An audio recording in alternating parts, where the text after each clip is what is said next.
خوبصورت عورت ہو اور منصب والی ہو، اس کی بات چلتی ہو، اس کی حکومت ہو، تو منصب والی خوبصورت عورت اسے زنا کی دعوت دے تو باز رہے اور کہے انی اخاف اللہ، بھائی میں تو اللہ سے ڈرتا ہوں، تمہاری خوبصورتی اپنی جگہ، تمہارا مال اپنی جگہ، تمہاری حکومت اپنی جگہ، میں کسی چیز سے ڈرنے والا نہیں کہ اگر میں نے تمہارا ساتھ نہیں دیا تو تم اپنے کارندوں کے ذریعے سے مجھے تکلیف دو گے، فنا پہنچاؤ گے، میں اس کو بات یہ سب سننے والا نہیں، مجھے تو اللہ کا ڈر ہے، وہ ہمیں بچائے گا۔ وَرَجُلٌ تَصَدَّقَ بِصَدَقَةٍ فَأَخْفَاهَا، اور ایک شخص وہ ہوگا جو صدقہ کرے چھپ کر، لوگوں کو معلوم نہ ہونے دے، چھپ کر، اتنا چھپ کر، حتی لا تعلم شمالہ ما تنفق یمینہ، یہاں تک کہ دائیں ہاتھ سے خرچ کر رہا ہے تو بائیں ہاتھ کو بھی خبر نہ ہونے پائے۔ یہ گیا کہ مبالغہ، یعنی زیادہ سے زیادہ تستر پر ابھارنے کے لیے کہا گیا ہے کہ صدقہ کرتے ہوئے اپنے آپ کو نمایاں کرنے کی کوشش مت کرو، ظاہر کرنے کی کوشش مت کرو، ورنہ یہ تو ریاکاری میں داخل ہو جائے گا اور تمہارا صدقہ سب برباد ہو جائے گا۔ تو اپنے صدقہ کو ریاکاری سے محفوظ رکھو، اللہ تعالیٰ کے لیے خالص کرو، زیادہ سے زیادہ مخفی رہ کر کرو، تو یہ حتی لا تعلم شمالہ ما تنفق یمینہ، یہاں تک کہ اس کے بائیں ہاتھ کو بھی خبر رہو، یہ مبالغہ کے لیے، ورنہ ایسا عملاً ایسا تو ممکن نہیں ہے کہ انسان کے اعضاء، دل کا تعلق تو دونوں سے ہے، ہم جو کچھ کریں گے جیسے ایک ہاتھ کو خبر ہوگی دوسرے ہاتھ کو خبر ہونی ہے، تو یہ مبالغہ کے لیے کہ جس قدر ہو سکے اسی قدر اخفاء سے کام لے، ریاکاری سے بچے، شہرت سے بچے۔ اور کہا وَرَجُلٌ ذَكَرَ اللَّهَ خَالِيًا فَفَاضَتْ عَيْنَاهُ، وَرَجُلٌ ذَكَرَ اللَّهَ خَالِيًا فَفَاضَتْ عَيْنَاهُ، اور ایسا شخص تنہائی میں، جو تنہائی میں اللہ تعالیٰ کو یاد کرے اور یاد کر کر کے روئے اللہ کے ڈر سے کہ پتہ نہیں ہمارے کون سے اعمال قبول ہوئے، کون سے اعمال رد ہوئے، ہماری کون سی حرکت اللہ تعالیٰ کو ناپسند آئی، کہیں اللہ تعالیٰ ہمیں اپنی عذاب میں نہ مبتلا کر دیں۔ تو رجل ذکر اللہ خالیا ففاضت عیناہ، یکسوئی میں، خالین یکسوئی میں بہت سارے لوگ لوگوں کے سامنے روتے ہیں، لوگوں کے سامنے روتے ہیں، ہو سکتا ہے اخلاص کی وجہ سے بھی ہو، اور زیادہ تر ایسا ہونا ریاکاری کی وجہ سے ہوتا ہے تاکہ لوگ اس کو شہرت دیں کہ فلاں اللہ کا بندہ بڑا رونے والا ہے، جب دعا کرتا ہے تو جو روتے ہوئے نظر آتا ہے، آنکھ سے آنسو ٹپکتے ہیں، چہرہ بھیگ جاتا ہے، زمین بھیگ جاتی ہے، تو یہ زیادہ تر لوگ شہرت کی وجہ سے کرتے ہیں۔ تو شہرت سے خالی کرنے کے لیے، ریاض سے اس کے عمل کو پاک کرنے کے لیے کہا وَرَجُلٌ ذَكَرَ اللَّهَ خَالِيًا، کہ ایسا شخص جو تنہائی میں اللہ تعالیٰ کو یاد کرے، ففاضت عیناہ، اور اللہ کے ڈر سے وہ رو پڑے۔ یہ وَإِذَا تُتْلَىٰ عَلَيْهِمْ آیَاتُنَا خَرُّوا سُجَّدًا وَبُكِيًّا، اور یہ خاص کر قرآن کی تلاوت کی جائے اور سمجھ کر کی جائے، جہاں آیت عذاب آئے اس وقت آیت عذاب پر اللہ تعالیٰ سے پناہ چاہے، اللہ تعالیٰ سے اس عذاب سے پناہ چاہے کہ اللہ تو بچا، تو یہ رونے کا اہم وقت ہوتا ہے، اور روکنے کا اہم وقت تنہائی کا آخر اللیل ہے، جس وقت کے اللہ تعالیٰ سمائے دنیا پر نازل ہوتا ہے، آسمانی دنیا پر نازل ہوتا ہے اور کہتا ہے کہ ہے کوئی شخص ماننے والا میں اسے دوں۔ تو اگر اس وقت انسان اپنے گناہوں سے توبہ کرے اور اللہ تعالیٰ سے جو مانگے، خواہ گناہوں سے معافی مانگے یا دین و دنیا کی جو بھی چیز مانگے، اللہ تعالیٰ اسے فراہم کرتا ہے۔ تو یہ اللہ کو عادت وَرَجُلٌ ذَكَرَ اللَّهَ خَالِيًا فَفَاضَتْ عَيْنَاهُ، تو یہ ہے 7 طرح کے لوگ جن کو قیامت کے دن اللہ تعالیٰ خصوصی درجہ دے گا، اور جبکہ اوروں کو سایہ حاصل نہیں ہوگا، اسی اللہ تعالیٰ سایہ۔ اس دن قیامت کا منظر کیسا ہوگا؟ قیامت میں کچھ آیتوں میں مختلف انداز میں پیش کیا گیا، کہا یوم یفر المرء من اخیہ وامہ وابیہ، کہ انسان یوم یفر المرء من اخیہ، انسان اپنے بھائی کو دیکھ کر بھاگے گا کہ کہیں اس کی وجہ سے میں نہ پکڑ جاؤں، وہ امہ وابیہ، بھائی نہیں بلکہ ماں سے بھی، باپ سے بھی بھاگے گا کہ کہیں ماں کے کسی کام کی وجہ سے مجھ کو نہ پکڑا جائے، باپ سے بھاگے گا کہ کہیں باپ کی وجہ سے کہیں مجھے نہ پکڑ جائے. وہ میں ابھی وہ صاحبتی ہی وہ بنی، اپنی بیوی سے بھاگے گا، اپنے بچوں سے بھاگے گا. تو ہر شخص نفسی نفسی کے عالم میں ہوگا، بس میں بچ جاؤں تو بس. اس قدر ہول اور خوف طاری ہوگا. سب نفسی نفسی میں عالم میں ہوں گے. لوگ کہیں گے کہ بھائی اس پریشانی سے نجات کے لیے چلو چلتے ہیں سفارش کرنے کے لیے. تو سب سے پہلے سفارش کی تلاش میں لوگ آدم علیہ السلام کے پاس پہنچیں گے کہ آدم، آپ اللہ تعالیٰ کے سب سے پہلے مخلوق ہیں، آپ ہمارے لیے سفارش کیجیے. تو آدم علیہ السلام اپنا عذر پیش کریں گے کہ میں اس قابل نہیں ہوں کہ آج میں سفارش کر سکوں. اسی طریقے سے دیگر انبیاء کے پاس پہنچیں گے. سارے نبی اپنا اپنا عذر پیش کریں گے. سارے نبی کہیں گے کہ غضب اليوم ربی غضبا لم یغضبہ مثلہ قبلہ ولا بعدہ، کہ اللہ تعالیٰ آج کے دن اس قدر غضبناک ہے، اس قدر غصے میں ہے کہ اس قدر غصہ کبھی اللہ تعالیٰ پر نہیں تھا اور نہ آگے ہوگا. نفسی نفسی سب نبی کہیں گے کہ بس میری جان بچ جائے تو بس ہے، جاؤ فلاں کے پاس، جاؤ فلاں کے پاس. اس طریقے سے وہ بھیجتے جائیں گے یہاں تک کہ محمد رسول اللہ صلی اللہ علیہ وسلم جو خاتم النبیین ہیں، جن پر نبوت کا خاتمہ ہوا، ان کی باری آئے گی، ان کے پاس بھیجا جائے گا. جب لوگ محمد صلی اللہ علیہ وسلم کے پاس پہنچیں گے تو رسول اکرم صلی اللہ علیہ وسلم کہتے ہیں کہ میں سجدے میں گر پڑوں گا، میں سجدے میں گر پڑوں گا، اور اللہ تبارک و تعالی ہمیں اپنی حمد و ثنا کے لیے، توبہ کے لیے ایسے کلمات سکھائے گا جو ہمیں کبھی اللہ تعالیٰ نے ابھی سکھایا نہیں ہے. تو ایسے کلمات کا الہام ہوگا اس دن، اور اللہ تعالیٰ کی حمد و ثنا کریں گے. کہیں گے ارفع راسک وصل تعطا واشفع تشفع، کہ رسول اکرم صلی اللہ علیہ وسلم سے کہا جائے گا، اللہ تعالیٰ کہے گا ارفع راسک، بھائی سر اٹھاؤ، کیا مانگنا ہے مانگو. ارفع راسک وصل تعطا، کیا تمہیں مانگنا ہے مانگو، تمہاری ساری مانگ پوری کی جائے گی. واشفع تشفع، اور تمہیں جو سفارش کرنا ہو کرو، تمہاری ساری سفارش قبول کر لی جائے گی. تو اس طریقے سے رسول اکرم صلی اللہ علیہ وسلم سارے لوگوں کے لیے کچھ راحت کی سفارش کریں گے. سارے لوگوں کے لیے کچھ راحت کی سفارش کریں گے تو سارے لوگوں کو کچھ راحت ملے گی. اسی کو کہا، یہ جو اذان کے بعد دعا پڑھی جاتی ہے اس دعا میں سکھایا گیا، اللہم رب هذه الدعوة التامة والصلاة القائمة آت محمدا الوسیلة والفضیلة وابعثه مقاما محمودا الذی وعدتہ.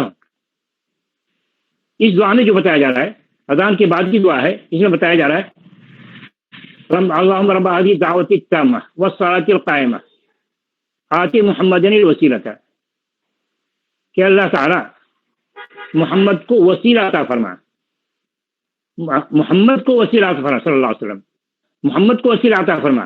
اس دعا میں بہت سارے لوگ یہ سمجھ بیٹھے ہیں کہ کہا جا رہا ہے کہ محمد صلی اللہ علیہ وسلم کو ہماری بخشش کا ذریعہ بنا دے. حالانکہ یہ معنی یہاں نہیں ہے کہ رسول اکرم صلی اللہ علیہ وسلم نے اس کا معنی بتایا کہ وسیلہ سے مراد یہاں وہ مقام ہے جو قیامت میں کسی ایک شخص کو ملے گا، اور وہ ہے مقام محمود، سب سے تعریف کا قابل وہ مقام. تو وسیلہ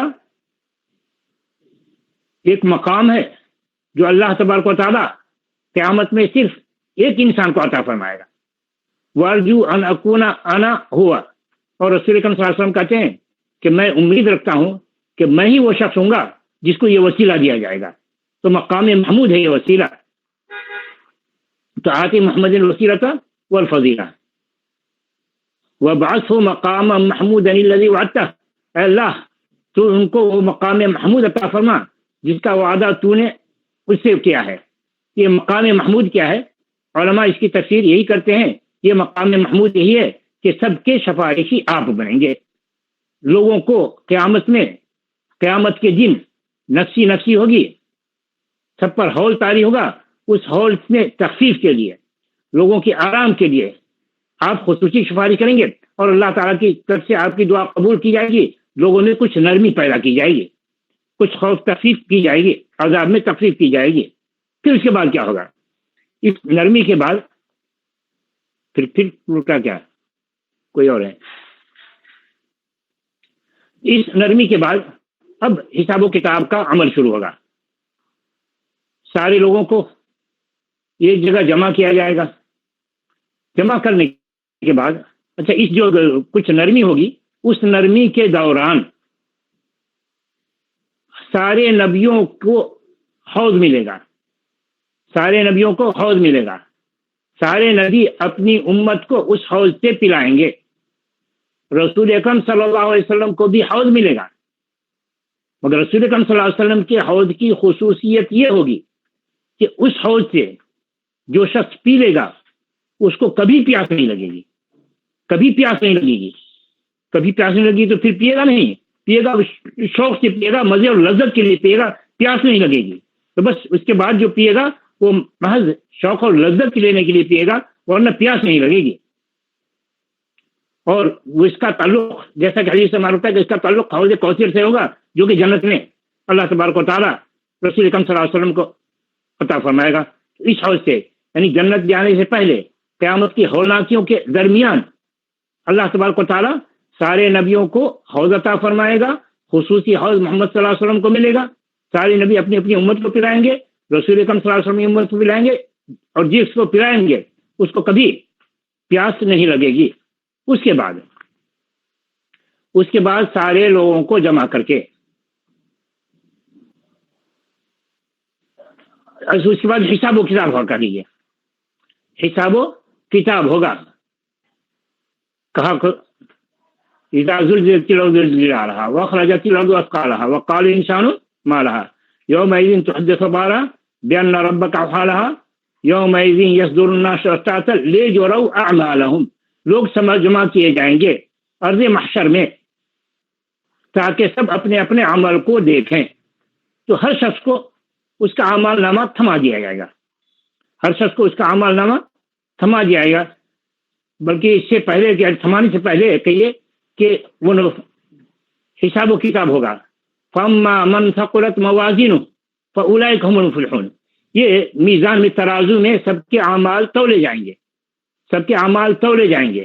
جس کا میزان وزنی ہوگا یعنی نیکیوں سے, فَأَمَّا مَنْ ثَقُلَتْ مَوَازِينُهُ فَهُوَ فِي عِيشَةٍ راضية. تو وہ بہترین پسندیدہ جگہوں پر ہوگا, بہترین زندگی اس کو میسر ہوگی. وَأَمَّا مَنْ خَفَّتْ مَوَازِينُهُ فَأُمُّهُ هَاوِيَةٌ. رہا جس کا میزان ترازو میں ہلکا وزن ہو جائے گا, گویا کہ وہ برا انسان ہوگا. اچھا یہ جو ترازو میں تولا جائے گا, کس چیز کو تولا جائے گا؟ عمل کو تولا جائے گا, یا یہ کہ وہ صحیفہ جس میں لوگوں کے اعمال لکھے جا رہے ہیں اس کو تولا جائے گا؟ علماء کی دونوں ہی رائے ہیں. دونوں رائے کو جمع کرنے سے ایسا معلوم ہوتا ہے کہ وہ صحیفہ جس میں اعمال لکھے گئے ہیں اس صحیفہ کو تولا جائے گا. صحیفہ جس میں اعمال لکھے گئے ہیں, تو کیا جس کا صحیفہ جتنا لمبا ہوگا اس کا ثقل اور وزن زیادہ ہو جائے گا, چاہے خیر کا ہو یا شر کا ہو؟ نہیں, خیر کے اعتبار سے اس کا وزن زیادہ ہوگا اور شر کا وزن کم ہوگا. فَأَمَّا مَنْ ثَقُلَتْ مَوَازِينُهُ کہ اللہ تبارک و تعالی فرشتوں کے ذریعے سے ہر انسان کا ریکارڈ تیار کر رہا ہے. کہ اللہ تعالیٰ نے سورہ قاف کے دوسرے میں اِذْ يَتَلَقَّى الْمُتَلَقِّيَانِ عَنِ الْيَمِينِ وَعَنِ الشِّمَالِ قَعِيدٌ مَا يَلْفِظُ مِنْ قَوْلٍ إِلَّا لَدَيْهِ رَقِيبٌ عَتِيدٌ. ہر انسان کے ساتھ دو فرشتے بیٹھے ہوئے ہیں. یہ دونوں فرشتے انسان کے دائیں اور بائیں بیٹھے ہوئے ہیں, اور اسے کرامن کاتبین کہا جاتا ہے. جو کرامن کاتبین یعلمون ما تفعلون, کہ کرامن کاتبین یہ انسان کے اعمال نامے لکھتے ہیں, اور قیامت کے دن اللہ تبارک و تعالی یہ جو لکھ رہے ہیں یہ سب وَنُخْرِجُ لَهُ يَوْمَ الْقِيَامَةِ كِتَابًا يَلْقَاهُ مَنْشُورًا، اس سے پہلے ہے فی عنقہ کہ یہ جو درج ہو رہا ہے یہ انسان کی گردن پر ہی ہے. انسان کی گردن پر سارے اعمال، جتنی عمر بھر 80 سال 100 سال، پہلے تو ہزار سال بھی لوگ جیتے تھے، سارے اعمال بس اس کی میں ہوگا. کسی زمانے میں اس کا تصور کرنا مشکل معلوم ہوتا رہا ہوگا کہ گردن میں کیسی کیا چیز چپکی ہوئی ہوگی کہ وہ کتاب کی شکل میں نکالی جائے گی. آج کل چپس کا معاملہ ہے کہ معمولی سا چند سینٹی میٹر کا ہوتا ہے اور اس میں کتنی ساری چیزیں بھر دیے جاتے ہیں. جب انسان اتنا کمال دکھا سکتا ہے تو اللہ کا کمال کہاں. تو اللہ تعالیٰ نے کہا کیا ہے وَكُلَّ إِنسَانٍ أَلْزَمْنَاهُ طَائِرَهُ فِي عُنُقِهِ، ہر انسان کیا کچھ کرتا ہے اس کو نے اس کے چپکا دیا ہے. الزمناہ، ہم نے اس کو لازم کر دیا، چپکا دیا ہے اس کی گردن کے ساتھ. وَنُخْرِجُ لَهُ يَوْمَ الْقِيَامَةِ كِتَابًا يَلْقَاهُ مَنْشُورًا، ہم قیامت کے دن کتاب کی شکل میں اس کو نکالیں گے. لوگ پھیلی ہوئی کتاب ہوا ہوگی. یہ پھیلی ہوئی کتاب جو ہوگی انسان پڑھے گا تو کہے گا ما لهذا الكتاب لا يغادر صغيرة ولا كبيرة الا احصاها، یہ کیسی کتاب ہے؟ ہر چھوٹی بڑی چیز اس میں موجود ہے. یہ صحیفہ انسان کو دیا جائے گا، اور کیسے دیا جائے گا اس کی بھی تفصیل قرآن کریم میں ہے. فَأَمَّا مَنْ أُوتِيَ كِتَابَهُ بِيَمِينِهِ فَسَوْفَ يُحَاسَبُ حِسَابًا يَسِيرًا، کہ جس شخص کو دائیں ہاتھ میں اس کی کتاب دی جائے گی اس کا حساب آسان ہوگا. وَأَمَّا مَنْ أُوتِيَ كِتَابَ ظَهْرِهِ وَمَنْ أُوتِيَ كِتَابَهُ وَرَاءَ ظَهْرِهِ، اور جس کا اعمال نامہ اس کے پیٹھ کے پیچھے سے دیا جائے گا.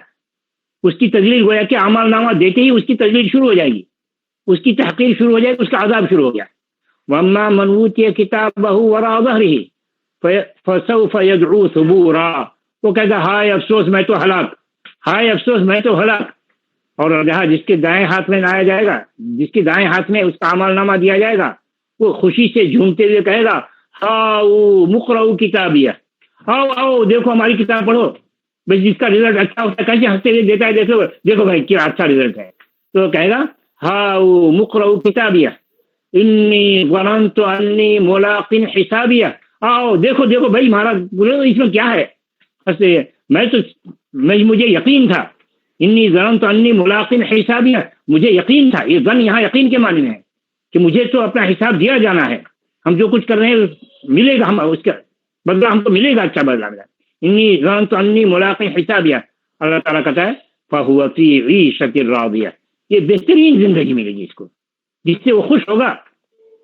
واما من اوتی کتابہ وراء ظہری فسوف یدعو ثبورا، جس کو بائیں ہاتھ میں کتاب دی جائے گی، پیچھے سے کتاب دی جائے گی، وہ دیکھتے ہی روئے گا.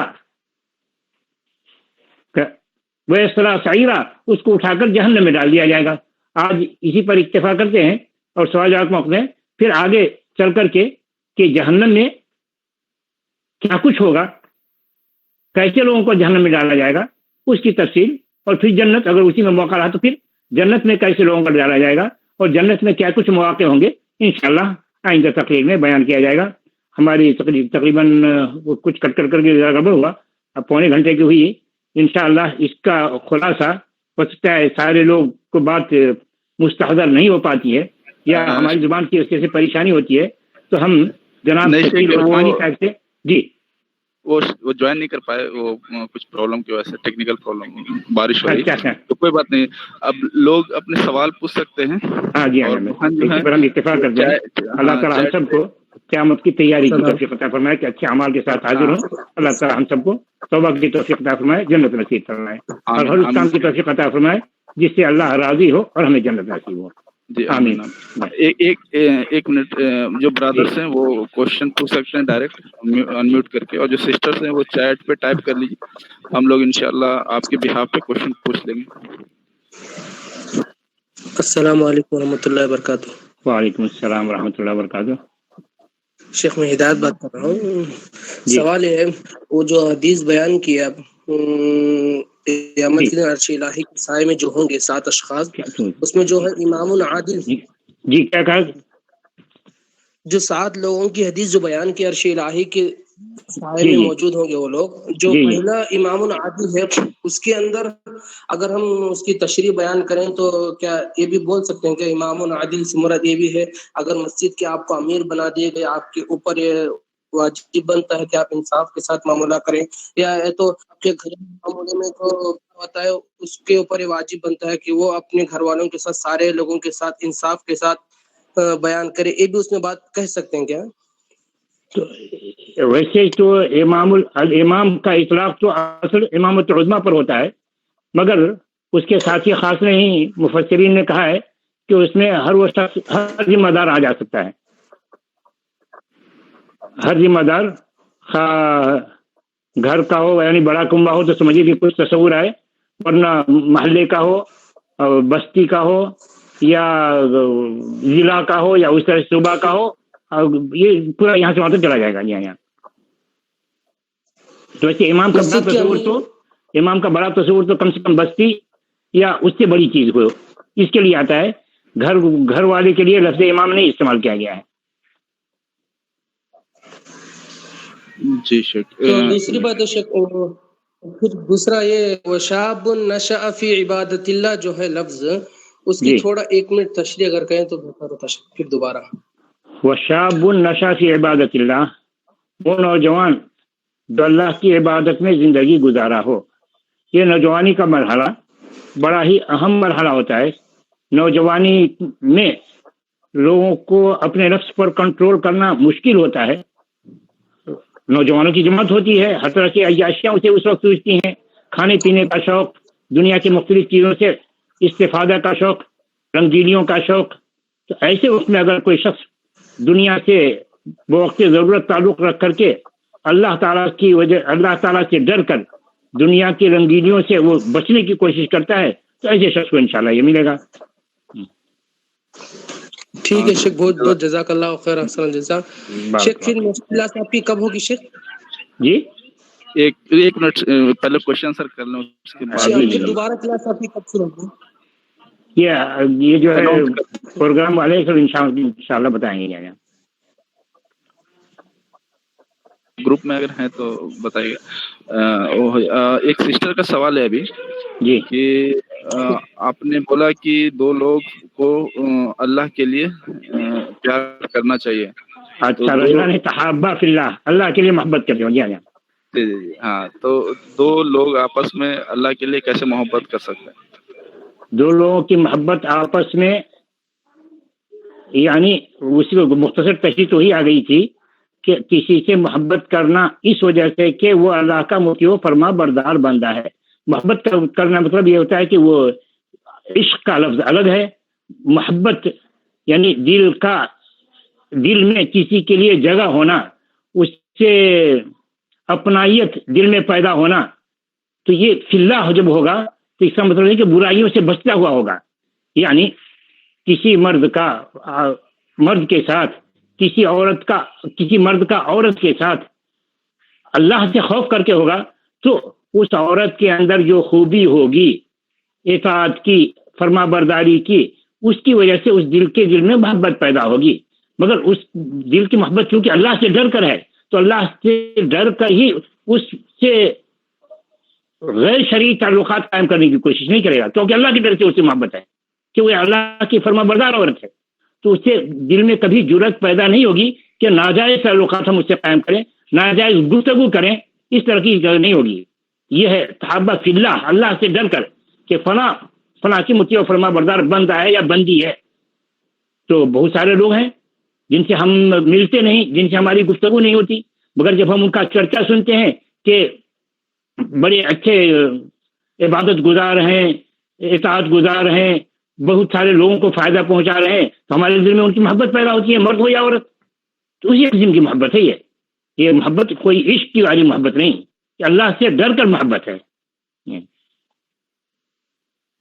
جی، کوئی اور برادر اور سسٹر کا سوال ہے تو وہ پوچھ سکتے ہیں انشاءاللہ۔ السلام علیکم ورحمۃ اللہ وبرکاتہ۔ عمار بات کر رہا ہوں۔ جی، جی ہاں صاحب، کوئی ایسی بات ہے کہ قبر میں دو نیک روحوں کی ملاقات ہو سکتی ہے؟ قبر میں مطلب قبر میں نیک لوگوں کی ملاقات، نیک روح، ہاں کہ اس کے تحت کسی نے مجھے سوال کیا تھا کہ ایسے کوئی حدیث ہے کر کے، مجھے تو کوئی آئیڈیا نہیں ہے اس کے تعلق سے۔ قبر میں تو عالم برزخ میں ارواح کی ملاقات ہوتی ہے یا نہیں ہوتی ہے، اس کے سلسلے میں ابن قیم کا موقف یہ ہے کہ ملاقاتیں ہوتی ہیں، مگر عالم برزخ میں ارواح کی ملاقات کے سلسلے میں ابن قیم کا موقف ہے کہ وہ ہوتی ہے، مگر کوئی صحیح حدیث ہمیں نظر نہیں آتی یا ہمیں یاد نہیں ہے۔ جی مثلا جزاک اللہ خیر۔ بارک اللہ فیک۔ جی اور بھی جو بھائی کو سوال پوچھنا ہے انشاءاللہ تو وہ مائک کو انمیوٹ کر کے پوچھ سکتے ہیں، اور سسٹر کو پوچھنا وہ چیٹ میں یہاں پہ ٹائپ کریں، ہم لوگ انشاءاللہ ان کے بیہاف میں پوچھیں۔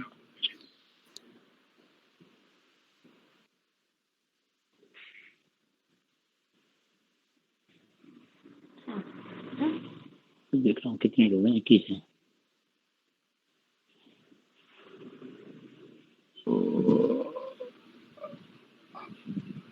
جی اگر نہیں ہے تو ہم لوگ نشست کا ہاں جی دعا کریں گے انشاءاللہ۔